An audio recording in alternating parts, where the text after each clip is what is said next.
ভাই এলা মোবাইলটা দেন তো। কি রে বাবা, তুই ফোন দিয়ে কি করবি? আমার বাপ মা সব ছেড়ে গেছে, সব পেয়ে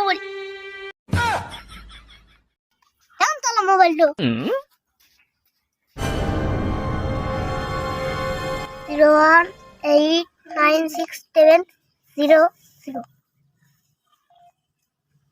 হ্যালো জান, শোনা আপনার কিছু মনে হলো না, আমার বাপ মা সব চলে গেছে, কিছু মনে হলো না,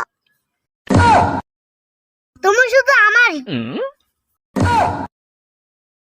জান, একটা সুমা দেও জান, দাঁড়াও আমিও দেবো।